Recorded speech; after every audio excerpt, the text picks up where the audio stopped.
ఇదేనండి రాయలసీమ స్పెషల్ ఉగ్గాని, బొరుగుల ఉగ్గాని ఇది. మీరు కూడా ట్రై చేయండి. ఎలా చేయాలో నేను చూపిస్తాను. Hello, welcome back to my channel అండి. ఎలా ఉన్నారు అందరూ? బాగున్నారా? ఈరోజు నేను మీ ముందుకి ఒక కొత్త రెసిపీతో వచ్చేసాను. ఇది వచ్చేసి నేను చేయబోయే రెసిపీ వచ్చేసి ఈరోజు బ్రేక్ఫాస్ట్ రెసిపీ అండి. ఈవెన్ లంచ్కి కూడా దీన్ని తీసుకోవచ్చు. నేను చేయబోయేది వచ్చేసి ముర్మురా అండి. ఇక్కడ రాయలసీమలో ఫేమస్ అనమాట ఇది. ఉగ్గాని అని అంటారు దీన్ని, బొరుగుల ఉగ్గాని. సో దీనికి కావాల్సిన ఇంగ్రీడియంట్స్ చూద్దాం ఇప్పుడు.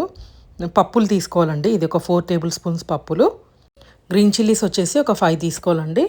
అండ్ టొమాటోస్ నేను 3 పెట్టుకున్నాను, కానీ 3 వేస్తానో లేదో నాకు తెలియదు. అంటే బొరుగుల క్వాంటిటీని బట్టి అనమాట, 3 వేసేది లేదు అనేది డిసైడ్ అయిదాం. కొద్దిసేపు ఉన్నాక చెప్తాను ఎంత వేస్తున్నానో. దెన్ 1 మీడియం సైజ్ ఆనియన్ ఒకటి తీసుకోవాలన్నమాట. సో దీంట్లోకి మనము ఇంకొక ఇంగ్రీడియంట్ కూడా చూపిస్తానండి. అది వచ్చేసి కొబ్బరి. మీ దగ్గర కొబ్బరి అంటే ఎండు కొబ్బరి ఉంటే దాన్ని వేయించుకొని గ్రైండ్ చేసుకోవాలా, లేదు అంటే కొబ్బరి పొడి యూస్ చేసుకోవచ్చు. నా దగ్గర కొబ్బరి పొడి ఉంది కాబట్టి నేను యూస్ చేస్తున్నాను. ఫస్ట్ మనము ఆ రెండింటిని వేయించి తీసుకోవాలండి. ఒక ప్యాన్ పెట్టేసుకొని అది పప్పులు వేసేస్తున్నాను. ప్యాన్ కొంచెం వేడెక్కినాక పప్పులు వేయించండి. ఇప్పుడు నేను ఇందాక చూపించాను కదండి, ఆ స్పూన్ నేను యూస్ చేస్తున్న స్పూను టేబుల్ స్పూన్ అనమాట. దాంతో నేను 4 టేబుల్ స్పూన్స్ తీసుకున్నాను దీన్ని. పప్పుల్ని కొంచెం బ్రౌన్గా వేగేంత దాకా మనము వేయించుకోవాలి ఆ పప్పుల్ని. చూసారా, పప్పులు ఇక్కడ బాగా మంచిగా బ్రౌన్గా వేగినాయండి. ఇప్పుడు మనము కొబ్బరి పొడి 4 టేబుల్ స్పూన్స్ తీసుకున్నాం కదా, ఆ కొబ్బరి పొడి వేసేసుకోవాలన్నమాట. దాంట్లోకి వేసుకొని అది కూడా, ఇది కొబ్బరి పొడి వేసినప్పుడు కొంచెము మీడియం కానీ లేకుంటే సిమ్లో కానీ పెట్టుకోండి. ఎందుకంటే కొబ్బరి పొడి కాబట్టి త్వరగా అది మాడిపోతుంది. కొంచెం లైట్ బ్రౌన్ వచ్చేంత వరకు వేపుకోవాలన్నమాట కొబ్బరి పొడిని. ఆల్రెడీ పప్పులు వేగినాయి కాబట్టి త్వరగానే వేగుతుంది. వేగినాక పక్కన తీసి పెట్టేసుకొని మనము గ్రైండర్లో వేసేసి పేస్ట్ లాగా, అంటే పొడిలాగా చేసుకొని పెట్టుకోవాలండి. చూడండి, అయిపోయింది, బ్రౌన్గా వేగింది. సో నేను దీన్ని ఒక బౌల్లోకి తీసుకొని కొంచెం ఆరినాక మనము గ్రైండ్ చేసుకుందాము. చూపిస్తాను గ్రైండ్ చేసినాక కూడా మీకు ఎలా వస్తుందనేది. ఇప్పుడు మనము ఒక ఆనియన్ మీడియం సైజ్ ఆనియన్ కదా, అది నీట్గా కట్ చేసుకుందాం. సన్న ముక్కలు కట్ చేసుకోండి. సన్నగా కట్ చేసుకుంటేనే బాగుంటుంది, లేకపోతే ఆనియన్ తగులుతూ ఉంటుంది మీకు. దాంట్లో వీలైనంత వరకు చాలా సన్నగా కట్ చేసుకోండి. సో ఆనియన్స్ కట్ చేసుకున్నానండి సన్నగా. ఇప్పుడు గ్రీన్ చిల్లీస్ కూడా నేను సన్నగా కట్ చేసుకుంటున్నానండి. మీకు గ్రీన్ చిల్లీస్ మీకు తక్కువ వేసుకోవాలంటే తక్కువ వేసుకోవచ్చు. నేను 5 వేసినాను. తాయి చిల్లీ అనమాట, అందుకనే కారం ఉంటుంది అనమాట అది. ఇది 3 టొమాటోస్ కదా. సో నేను ఇప్పుడు పఫ్డ్ రైస్ అయితే అది కడిగేసి దాన్ని బట్టి కడిగినాక దాని క్వాంటిటీ తగ్గిపోతుందండి. సో అందుకని నేను టొమాటో తర్వాత ఎన్ని వేయాలో అప్పుడు డిసైడ్ అవుతాను అనమాట. సో నేను ఇప్పుడు ఆ గిన్నెలోకి పఫ్డ్ రైస్ నాకు ఎంత కావాలో అంత వేసుకుంటున్నాను.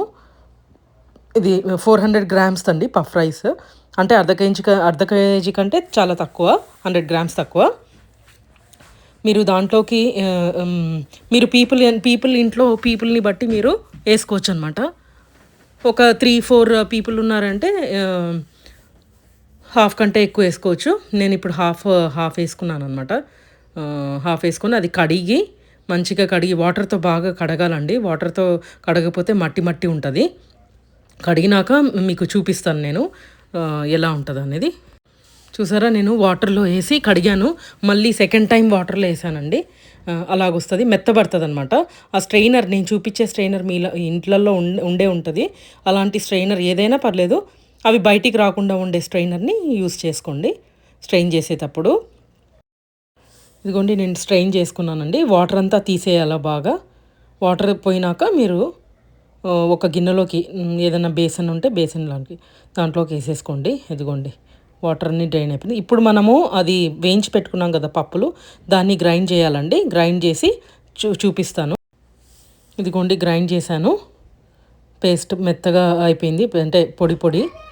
ఇప్పుడు మనము దీంట్లోకి ఆ పొడిని వేసేసేయాలన్నమాట. ఆ బొరుగుల్లోకి పొడి వేసేసి బాగా కలుపుకోవాలా. మంచిగా అంతా కలిసేటట్టు కలుపుకోవాలండి. ఇంకా దాంట్లో నీళ్లు లేకుండా చూసుకోవాలా మీరు. ఎక్కువసేపు కూడా నానబెట్టద్దండి వాటర్లో. ఒక ఒక 2 సార్లు కడిగినాక డ్రైన్ చేసేసేయండి అంతే. దాంట్లోకి నేను ఉప్పు కూడా వేస్తున్నాను. ఉప్పు కూడా వేసి బాగా కలపాల. మంచిగా అంతా కలిసేటట్టు కలుపుకోండి. ఇగోండి ఆల్మోస్ట్ మొత్తం అంతా కలిపేసాను. చూడండి రెడీగా ఉంది. దీన్ని పక్కన పెట్టుకుందాం ఇప్పుడు మనము. సో ఇప్పుడు నేను స్టవ్ అంటించేసుకొని ప్యాన్ పెట్టుకున్నానండి. కొంచెం వేడెక్కినాక ప్యాన్ని ఇది 4 to 5 టేబుల్ స్పూన్స్ ఆయిల్ పడుతుందండి దీనికి. మీరు తగినంత వేసుకోండి. ఆయిల్ తక్కువ అయిందంటే మధ్యలో కూడా మీరు ఒక స్పూన్ వేసేయచ్చు. టేబుల్ స్పూన్ అంటే 4 to 5 టేబుల్ స్పూన్ అనమాట ఇది. ఇప్పుడు మనము ఒక శనగపప్పు కొంచెము 1/2 టీ స్పూన్ వేసేసుకుందామండి దాంట్లోకి. కొంచెము ఆయిల్ కాగినాక వేయండి. కొంచెం సేపు వేగాల శనగపప్పు. ఇప్పుడు కొంచెం ఒక 1 టేబుల్ స్పూన్ పీనట్స్ అనమాట. ఇది ఆప్షనల్ అండి. మీకు అవసరమైతే వేసుకోండి, లేదంటే లేదు. నేను అప్పుడప్పుడు వేస్తాను, లేకుంటే కొన్నిసార్లు వేయను అనమాట. ఈరోజు వేసాను. సో అది కొంచెం బ్రౌన్ అయ్యేంత వరకు మంచిగా వేయించుకోండి. చూడండి ఆల్మోస్ట్ బ్రౌన్ అయింది. ఇప్పుడు మనము కొంచెం 1/2 టీ స్పూన్ మస్టర్డ్ సీడ్స్ వేద్దాము దాంట్లోకి. ఇప్పుడు 1/2 టీ స్పూన్ జీరా వేసుకున్నాక కలపండి. జీరా త్వరగా మారుతుంది అనమాట. సో దాని తర్వాత గ్రీన్ చిల్లీస్, కట్ చేసుకున్న గ్రీన్ చిల్లీస్ వేసుకోవాలా. సో ఇప్పుడు నేను కరివేపాకు వేస్తున్నానండి. కరివేపాకు వేసేటప్పుడు జాగ్రత్తగా వేయండి, చిట్టుతుంది. తర్వాత ఆనియన్స్ వేసేసుకోవాలా. ఆనియన్స్ కరివేపాకు కొంచెం మంచిగా ఫ్రై అయ్యి ఆనియన్స్ స్పెషల్లీ కొంచెం బ్రౌన్ అయ్యేంత వరకు పెట్టేసేయండి.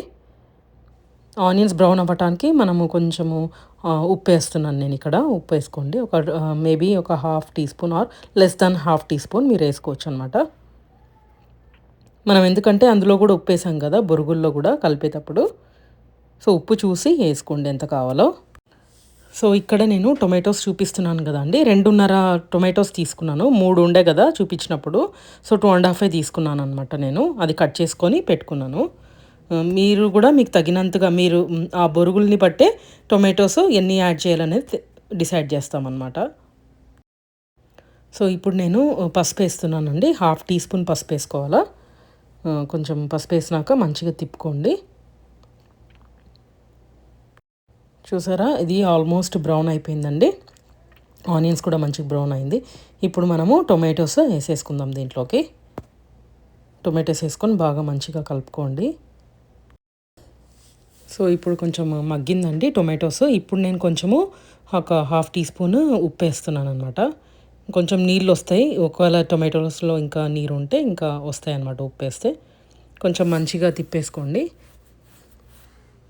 తిప్పుకొని మంచిగా మూత పెట్టేసుకోండి. కొద్దిసేపు మూత పెట్టేసుకొని మగ్గనివ్వండి టొమాటోస్ని.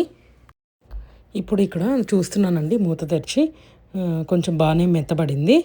కొంచెం పెడతామని మూత పెడుతున్నాను. ఇప్పుడు మనము కొంచెం నేను చూపించాను చూడండి ఆ గరిటెలో ఆయింతే వాటర్ వేయాలి. ఎందుకంటే అది కింద అడుగంటకుండా అనమాట నేను వాటర్ వేసింది. కొంచెం వాటర్ వేస్తే టొమాటోస్ బాగా మెత్తగా అవుతాయి అనమాట. టొమాటోగా ఉండకుండా ఉంటుంది. మూత పెట్టేసుకొని కొద్దిసేపు పెట్టేసుకోండి. సో ఇక్కడ నేను సాల్ట్ టేస్ట్ చేస్తున్నానండి. సాల్ట్ నాకు సరిపోలేదు అని అనిపించి కొంచెం వేసాను సాల్ట్ వేసినాక కొంచెం అట్లా తిప్పుకోండి. గరిటెతో కొంచెం గట్టిగా ఉన్న వాటిని ఇట్లా ప్రెస్ చేసుకోండి. టొమాటోస్ మెత్తగా అవుతాయి. ఇప్పుడు మనం కలిపి పెట్టుకున్న బొరుగులు ఉన్నాయి కదా అవి దాంట్లోకి వేసేసుకోవాలండి. మీకు అంత క్వాంటిటీ వద్దు బొరుగులు అని అన్నప్పుడు మీరు తక్కువ తీసుకోవచ్చండి. తక్కువ తీసుకొని చేసుకోండి. అంటే ఫస్ట్ టైం చేస్తుంటే ఒకవేళ అంత క్వాంటిటీ సరిగా రాకపోవచ్చేమో మీకు అంటే ఫస్ట్ టైం చేసే వాళ్ళకి స్పెషల్లీ. అలవాటైన వాళ్ళకైతే కొంచెం బాగానే వస్తుంది. నాకు ఇది రెగ్యులర్గా నేను చేసుకుంటాను కాబట్టి నాకు తెలుసు. సో ఇది మీరు ఫస్ట్ టైం చేసేటప్పుడు కొంచెము తక్కువ వేసుకొని చేసుకోండి. అంత మంచిగా కలవాలండి బొరుగులకి అంతా ఆ గ్రేవీ అంతా పట్టాలా. టొమాటో గ్రేవీ అంతా పట్టేలాగా మంచిగా కలిపేసుకోండి. సో ఇక్కడ కొంచెం కలుపుకున్నాక అండి కొద్దిసేపు కలుపుకున్నాక నేను టేస్ట్ చేస్తున్నాను ఉప్పు అన్నీ సరిపోయినాయా లేదా అనేది. నాకు కొంచెం పులుపు ఉంటే బాగుంటుంది అని అనిపించింది. టొమాటోస్ సరిపోయినట్టు లేదు. నిమ్మకాయ ఒక హాఫ్ వేసుకున్నానండి. పిండి వేసుకోవాలా, నిమ్మకాయ హాఫ్. మీకు నచ్చకపోతే నిమ్మకాయ టేస్ట్ నచ్చకపోతే దట్స్ ఓకే. టొమాటోస్ ఇంకొంచెము ఎక్కువ వేసుకోవచ్చు అనమాట. ఇది నేను కొంచెం క్వాంటిటీ ఎక్కువ చేశాను, అందుకే నేను 3 వేయాల్సింది ఐ థింక్ 2.5 వేసినందుకు కొంచెం నాకు ఆ పులుపు సరిపోలేదు అని అనిపించింది. పైగా నేను వేసిన టొమాటోస్ వచ్చేసి ఒకటి హైబ్రిడ్ ఉందండి. అందులో టొమాటో పులుపు రావాలి అంటే దేశీ టొమాటోస్ యూస్ చేయండి దీనికి.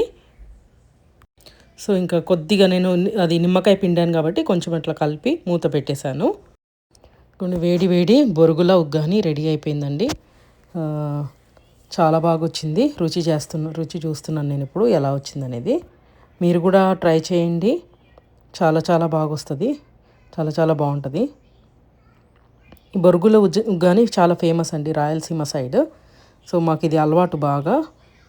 మీరు కూడా ట్రై చేసి ఎలా ఉందో చెప్పండి. రాయలసీమ ఫేమస్ బొరుగుల ఉగ్గాని అండి, మీరు ట్రై చేయండి. And please do subscribe to my channel if you are liking my videos. Thank you all for watching.